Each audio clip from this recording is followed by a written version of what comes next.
Olá, bom dia.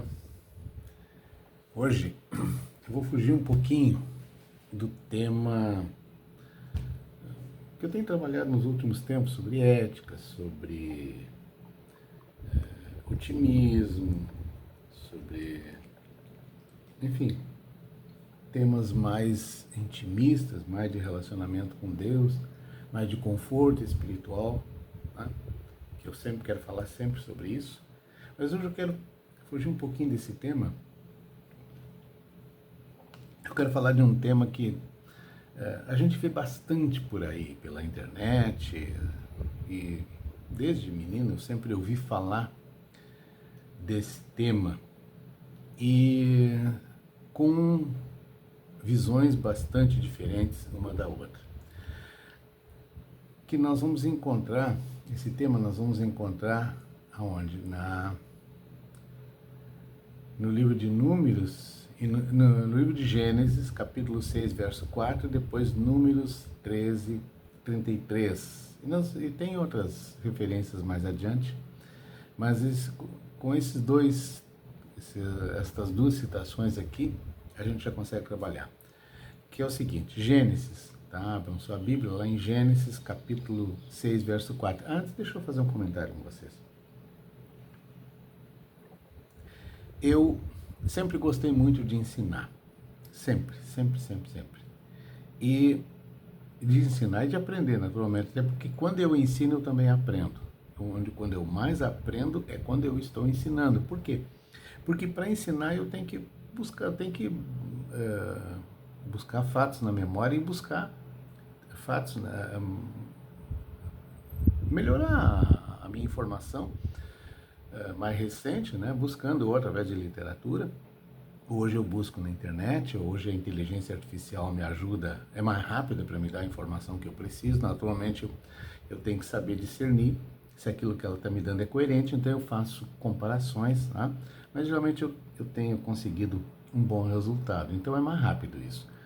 Antes eu tinha que ir para a minha biblioteca, já tive uma boa biblioteca, não tenho mais, já doei todos os meus livros praticamente, mas eu vou sempre refrescar a minha memória, até porque é muita informação e a gente tem um compilado das informações, mas dado por dado, detalhe por detalhe, não é tão fácil, não é tão simples assim. Também porque a gente vai envelhecendo, a memória vai sumindo também, tá? Então, assim, voltando, o livro de Gênesis, capítulo 6, verso 4, diz o seguinte: havia naqueles dias gigantes na terra, e também depois, quando os filhos de Deus coabitaram com as filhas dos homens, e elas lhes deram filhos. Estes eram os valentes que houve na antiguidade, homens de renome. No livro de Números, capítulo 13, verso 33, diz assim: também vimos ali os Nefilim, os filhos de Enaque, ou Anak, em algumas traduções, né? A-N-A-K. Éramos aos nossos olhos como gafanhotos.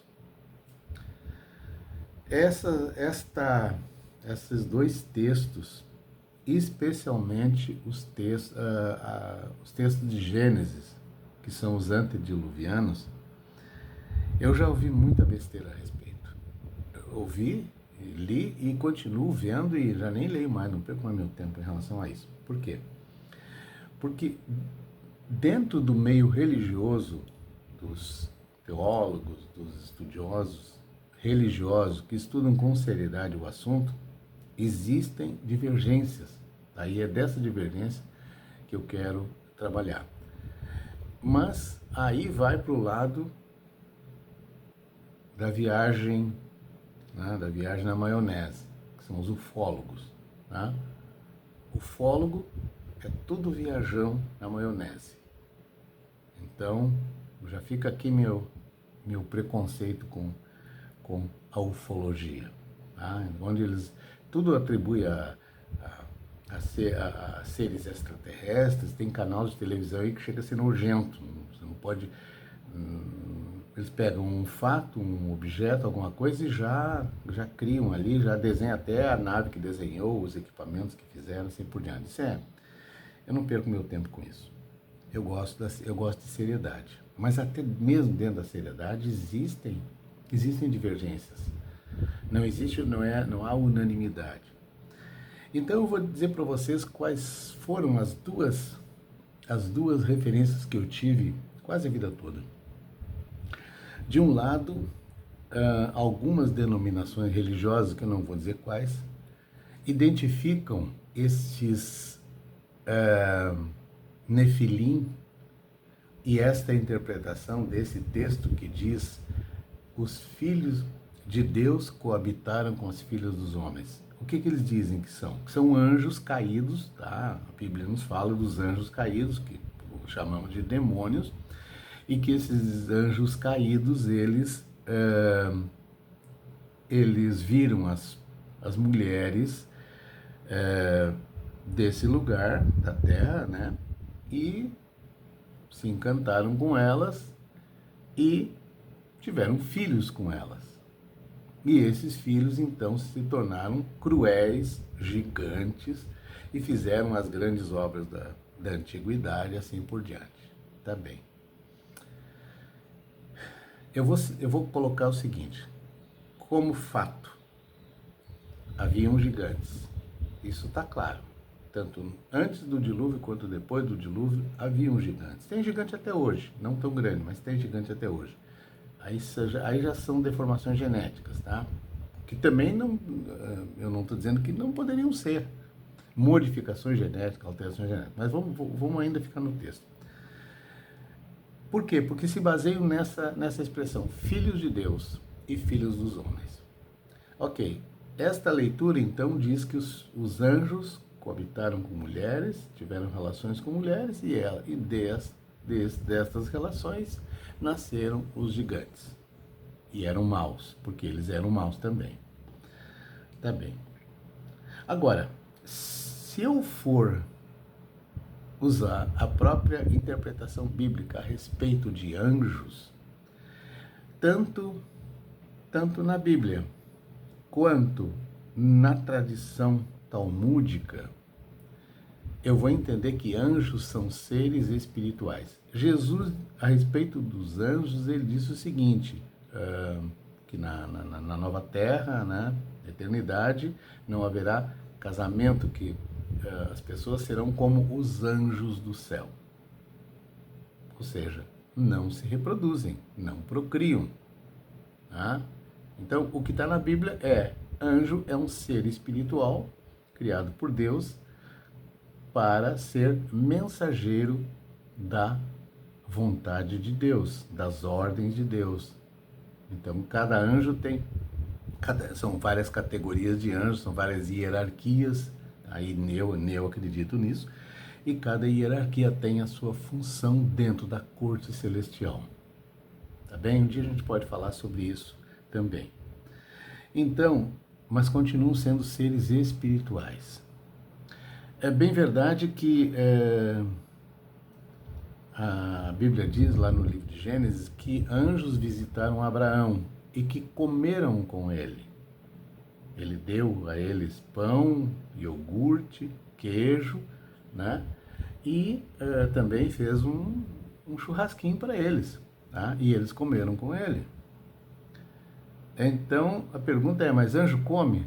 Bom, anjo pode fazer o que quiser, né? Há interpretações de que eles fingiram que comeram. Eu não acredito nessa, eu não sigo essa interpretação, porque daí estaria induzindo a ideia de que eles seriam dissimulados, seriam mentirosos, quando quem finge é mentiroso, e Deus não tolera mentira. Então eu acredito que eles comem, até porque é o seguinte, são seres espirituais, mas eles podem se transformar no que eles quiserem, no que Deus permite que eles se transformem. Então, são seres espirituais, mas se limita a isso. Não há nenhum outro registro de que um anjo tenha tido relação com uma mulher e disso nascido filho. Muito bem. É, a expressão filhos de Deus em outras denominações entende o seguinte, que eram filhos de Sete, porque quando Caim matou Abel, ele passou a ser, ele foi expulso ali daquele círculo divino, né, de relação com Deus, e ele então passou a ser considerado, aspas, homem, humano, mas os filhos de Set, ou Shet, que é o terceiro filho de Adão e Eva, eles eram filhos de Deus. Essa explicação também não bate muito, não tem muita lógica. Não tem, isso é apenas uma explicação que pipocou do nada. Não tem uma fundamentação bíblica sobre isso, ok? Deus não fez, não tem nenhum texto que diga que Deus fez uma separação dos filhos de Caim com os filhos de Set, né? O Shet, nesse aspecto. Tá? No aspecto espiritual, talvez uns fossem mais mal educados, outros mais bem educados, mas eu não vou levar para esse lado. E nisso ficou. As interpretações ficaram nisso, ou filhos de anjo, ou filho de pessoas de bem com as pessoas do mal. Mas fica vago, você fica boiando no ar, não tem sustentação, não tem parede, não tem chão para sustentar essa casa. Fica um telhado voando aí ao sabor do vento. Só que o que falta aqui é um pouquinho de leitura e de entendimento do hebraico. Não apenas do hebraico, porque o problema dos tradutores, primeiros tradutores, né, e de um mau tradutor, ou de um tradutor incompleto, não mal intencionado, mas incompleto, ele pega uma tabelinha à esquerda, né, com uma pedra de Roseta, que Champollion decifrou. Tinha uma coluna em grego, uma coluna em egípcio, uma coluna em hebraico, mais uma coluna em não sei que outra língua, tá? Essa palavra é isso, tá? E as traduções foram feitas mais ou menos assim, tabelinha, palavra tal é tal, mas não é assim que funciona. Não é assim que quer dizer. Mesmo no português eu vou usar a expressão assim, se eu disser, pois não, eu estou dizendo sim. E se eu disser, pois sim, eu estou dizendo não, mas onde é que está isso na tabelinha? Onde é que está isso nas regras para alguém de fora vir entender? Tem até um humorista aí que ele é muito engraçado, um francês, o Paul Cabanes, que ele fala dessas incongruências da língua portuguesa, né? Eu estudei português gramatical certinho, cheguei no Brasil, aqui não se fala português, né? E mesmo o português que se fala é muito, muito difícil de ser entendido literalmente. Então, nem tudo é literal. Da mesma forma, o hebraico também, a tradução não pode ser literal, porque ela precisa ser entendida à luz da época, à luz dos costumes, tá? O que o Rashi, aí nós vamos pegar dois grandes intérpretes da Torá, dois grandes comentaristas, tá? Um chama-se Rashi, Rabi Shimon Itzhak, que ele nasceu no ano 1040, no interior da França, que é considerado hoje o maior de todos os comentaristas bíblicos, o maior de todos os comentaristas da Torá. E muitos comentaristas, muitos teólogos cristãos não sabem que estão usando nas suas interpretações as interpretações e os comentários do Rashi. Aí entra a história de preconceito. Não, o judeu, coisa que o judeu falou não serve para nós hoje. Não é bem assim, tá? Quem é sério busca a seriedade. Outro comentarista foi o Rambam. Rambam era, como era chamado, o Maimônides. Maimônides foi um médico lá pelo século XIV, XV, por aí. Foi médico do sultão do Egito, foi médico não sei mais aonde e tal. Era um médico judeu, líder, grande líder judeu da comunidade judaica no mundo islâmico, e um grande comentarista também da Torá. Foi Maimônides quem organizou, disciplinou numa planilha, vamos dizer assim, os 613 mandamentos da Torá. Ele localizou que existem 613 ordenanças na Torá, que depois foram, e dentro dessas 613, Deus já havia separado especificamente 10, né, mas que estão dentro das 613. Foi também o Rambam, ou Maimônides, quem escreveu os 13 princípios do judaísmo, né, que estabelece o que é ser judeu, assim por diante. Muito bem. São dois grandes nomes do judaísmo, são dois grandes nomes da teologia toraítica, ou a teologia da Torá, intérpretes da Torá. E graças especialmente ao Rashi, existem conhecimentos que nós temos hoje que simplificam, que explicam como eram as coisas que estão na Torá, que não tem lá muita lógica, muita explicação, se não tem um conhecimento adicional. Então o Rashi fez isso. Muito bem, voltando então aos gigantes, tá? O que o Rashi diz? Ele diz assim, o Rashi identifica os Nefilim. Uma coisa importante, as Bíblias começam com os erros de redundância. Está escrito Nefilins, NS, tá?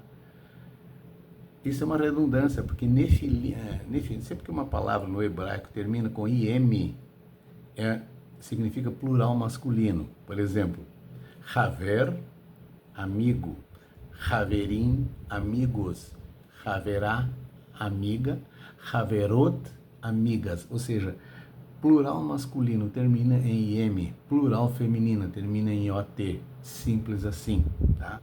Então, a palavra é Nefilim e não Nefilins, tá? Então, o Rashi identifica Nefilim como caídos. A palavra vem do hebraico nafal, que quer dizer caído. Ele explica que são indivíduos que caíram moralmente e possivelmente os descendentes dos filhos de Deus que se uniram às filhas dos homens, resultando em seres de força extraordinária. O Rashi conecta Nefilim com os gigantes que amedrontaram os espias enviados por Moisés em Números capítulo 13. O que o Rashi explica mais? Onde nas nossas traduções aparece filhos de Deus, eu vou mostrar para vocês o que aparece na tradução hebraica original. Essa aqui é uma Torá, né? E a Torá, ela tem explicações de rodapé, que são os Targum, o Targumim. E tem, então, por exemplo, no capítulo 6 de Gênesis, que diz assim: E foi quando começou o homem a multiplicar-se sobre a face da terra, e nasceram filhas a eles. Ok? E viram os filhos dos senhores, que as filhas do homem eram formosas, e tomaram para si as mulheres, todas as que escolheram. Tá? Então, o que o Rashi explica? Ele diz assim: e viram as filhas dos senhores. A palavra Elohim é singular quando se refere a Deus, Criador de tudo. Significa juízes, como em Êxodo 21, verso 30, anjo em Salmos 82, verso 6, ídolos em Êxodo 20, verso 3. Quando Rashi, neste versículo, significa filhos dos senhores e dos juízes, porque o termo Elohim implica sempre em julgamento. Também as versões em aramaico de Onkelos é a versão do Talmud babilônico, né? E Yonatan ben Uziel traduzem Bene Elohim, como filhos dos grandes. O que vale dizer? Vale dizer que, deixa eu fazer um anacronismo para o tempo presente. Seria mais ou menos como se hoje os filhos dos ministros, dos juízes, dos políticos poderosos, enfim, de alguém com muito poder, tá? Andando lá com a sua Ferrari, andando com seu carro importado, seu carrão, ele passa por uma aldeiazinha de pessoas humildes e ali vê que tem meninas lindas, pessoas simples, pessoas ingênuas, tá? E eles, aí vem a expressão que o Rambam coloca, que eles forçavam. Não é que se apaixonam, enamoram, pedem casamento, agradam, não. Eles literalmente estupravam, na leitura, tanto do Rashi quanto do Maimônides, do Rambam, tá? Literalmente estupravam elas. E, naturalmente, estupravam, mas tomavam para o seu harém, para si, criavam os filhos com aquela educação própria de quem faz esse tipo de coisa, né? E eles, naturalmente, eram poderosos, tá? E outra coisa, tá, mas e o gigante? Onde é que aparece o gigante? Nós devemos lembrar que nós estamos falando aqui do início da criação. Logo depois, assim, muito pouco tempo depois de que o primeiro casal é expulso do paraíso. Eles trazem toda a carga genética, toda a perfeição, porque não foi perdida a perfeição genética com a qual Deus criou eles, ela foi se perdendo ao longo da história da humanidade. Mas o homem foi criado perfeito. Nessa perfeição existe tamanho, existe força, existe inteligência. Então, eu não tenho nenhum problema em entender a ideia de gigante como compleição, como plenitude de tamanho. Aí se pergunta o seguinte, tá, mas esses aí morreram com o dilúvio. Como é que eles vão aparecer depois lá na terra de Canaã? Né? E o próprio rei Davi fala de um Anak, que era o rei de Bazã, Baixá em hebraico. Né? O próprio rei Davi, ele comenta, está no livro de Reis, que a cama do rei de Bazã tinha 4 metros de comprimento, na linguagem de hoje, na medida de hoje. 4 metros de comprimento e era de ferro. Então, que ele não conheceu, ele derrotou o rei de Bazã, e ele diz que a cama tinha 4 metros. Então, era gigante. Né? Tá, mas como é que se na arca vieram apenas 8 pessoas, como é que apareciam os gigantes? Bem, vocês já ouviram falar de genética, né? Vocês já ouviram falar que uma família de pessoas com a pele escura pode aparecer uma criança com olho azul, com olho claro, 5 gerações depois, né? E não houve nenhuma traição, não houve nada. É genética. A genética, o gene está ali, em algum momento ele vai pipocar, ele vai trabalhar, ele vai fazer o trabalho dele. A informação genética está agora. Nós temos informação genética. Eu não sou geneticista, não. Eu não sou especialista em genética, mas eu também não sou alienado. Eu sei que eu posso estar carregando em mim traços de 10 gerações atrás, 5 gerações atrás, né, que eu não sei quais são. Então, não tem mistério nenhum. Vamos fazer uma leitura final disso aí. Os filhos de Deus, ou seja, dos deuses, dos senhores, porque a palavra, repita, segundo o Rashi, a palavra Elohim, ela tem vários significados. Na nossa Bíblia vai aparecer Deus. Quando no original está Elohim, aparece Deus. E quando é a designação do nome sagrado, o nome do Eterno, tá? Algumas traduções vai aparecer como Eterno, vai aparecer como Senhor, né? Vai aparecer como Altíssimo, tá? Que é o Yud Rei Vav Rei, é o tetragrama sagrado. Algumas algumas denominações aparece como algumas traduções aparecem como Yahvé, outro como Javé, outra como Jeová. Então, mas são diferentes, Elohim e o tetragrama, tá? Quando aparece Elohim, quando se refere a Deus, se refere ao Altíssimo, tá? A pessoa do Altíssimo, a sua designação majestática. Quando se refere a anjos, quando se refere a poderosos, também vai aparecer Elohim em muitas citações na Bíblia. Então, torna-se muito simples para mim entender os gigantes da antiguidade. Tá, mas que referência arqueológica nós temos hoje? Não existe nenhuma referência que prove que foram esses gigantes que fizeram tais coisas, mas basta vocês olharem aí o tamanho das pedras, por exemplo, agora na Turquia, aqueles sítios recém-descobertos, Tablek Tepe, como é que é? Tablek Tepe, vários sítios que foram descobertos lá com pedras gigantescas, pedras enormes, né, aqui na América do Sul. Aí, assim, aí o pessoal que gosta da ufologia já diz que eles usaram laser, por que não? E por que não? Tecnologia, eles tinham. Eles, imagina alguém que vem saído da forma de Deus, imagina o conhecimento que tem essas pessoas, que tinha essas pessoas, imagina do que eles eram capazes de fazer, tanto que Deus disse assim, olha, eles chegaram no limite, vou acabar com eles. Porque eles eles estão usando aquilo que eles receberam como herança genética para fazer o bem, eles estão fazendo o mal.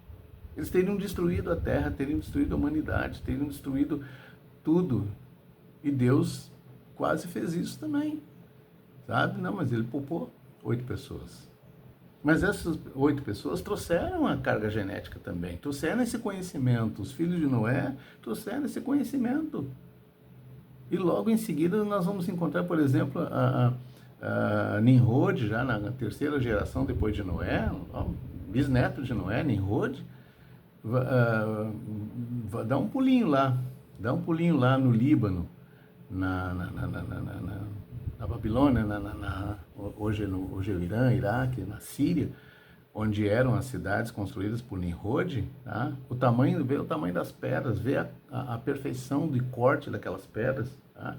Tinha que ser alguém com muita força para fazer. Então, sim, eu acredito que haviam gigantes mesmo nos períodos quer dizer, não precisa acreditar, está na Bíblia, eu tenho que acreditar, né? Que se eu acredito na Bíblia, eu vou acreditar que sim. Então eram gigantes, mas eram gigantes geneticamente humanos. Não tinha anjo nenhum na história. Bueno, deixa eu ver. Eu acho que é isso, né? Aqui, ó, só lendo um pouquinho mais aqui, por exemplo, a interpretação de Rambam, né? Rambam, Maimônides, sendo mais racionalista, considera os Nefilim como humanos historicamente interpretados de forma exagerada ou mítica. Ele os descreve como homens de grande força e reputação, mas não necessariamente seres sobrenaturais. Bate com o que eu estou dizendo. Rambam rejeita a ideia de uma coabitação literal entre anjos, né, filhos de Deus e humanos. Rambam não aceita isso. Tá? No Talmud, no Midrash, tá? Bereshit Rabbah, que é o nome do tratado, o capítulo, tá? 26, verso 7, diz assim, os Nefilim são associados à violência e à corrupção que levaram ao dilúvio. E no tratado Sanedrim 109a, sugere que os Nefilim foram responsáveis por atos de imoralidade e violência, sendo um exemplo da depravação antediluviana, que eu acabei de falar. E os Anakim? Em Deuteronômio, capítulo 1, verso 28, diz assim, o povo é maior e mais alto do que nós, as cidades são grandes e fortificadas até os céus. Vimos ali também os filhos de Enac, ou Anak. Tá? Josué, capítulo 11, verso 21 e 22, diz assim, os Anakim foram derrotados por Josué, e poucos permaneceram em Gaza, Gate e Asdod. Alguns permaneceram, e eram grandes. Tá? E o Rashi identifica os Anakim como uma tribo de gigantes que habitavam Canaã. Fecha o que eu venho falando. Eles são descritos como assustadores e de grande estatura. possivelmente descendente dos Nefilim, mas especificamente conhecidos por serem habitantes de regiões fortificadas. Eles já eram mais precavidos, né? E o Rambam os vê como um grupo de pessoas humanas que possuem uma estatura e força incomuns, mas ele não adere à interpretação mística ou sobrenatural sobre os Anakim. Em seu pensamento racionalista, ele era um cientista, né? As descrições podem ser exageradas para destacar o medo que os israelitas sentiam. No tratado Sotá 34b do Talmud, do Midrash, descreve os Anakim como homens gigantescos e assustadores que faziam os espias se sentirem como gafanhotos.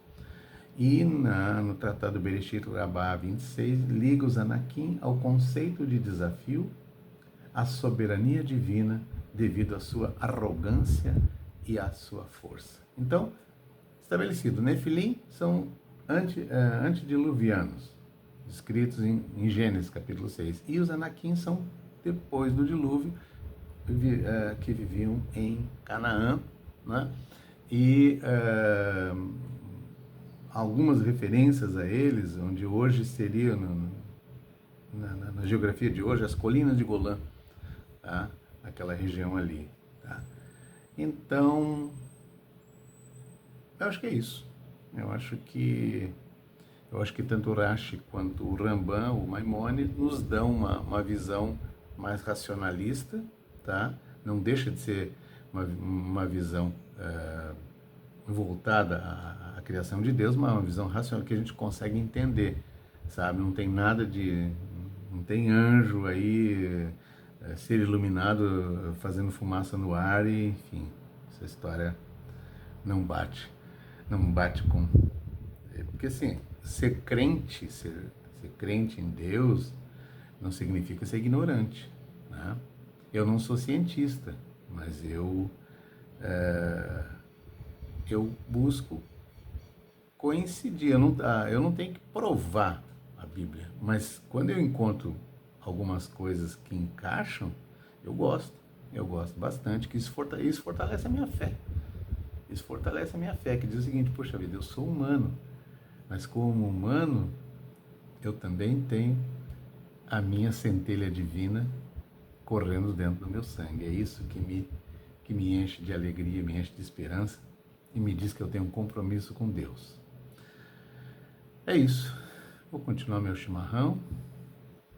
Uma boa semana para todos aí. A bênção de hoje. Deixa eu explicar um pouquinho sobre a bênção. Eu sempre tenho proclamado a bênção em hebraico, que é a bênção de Arão, né? A bênção sacerdotal, depois eu faço ela em português. Mas eu sempre faço com as mãos abaixadas. Hoje eu vou fazer com as mãos levantadas, nesse formato.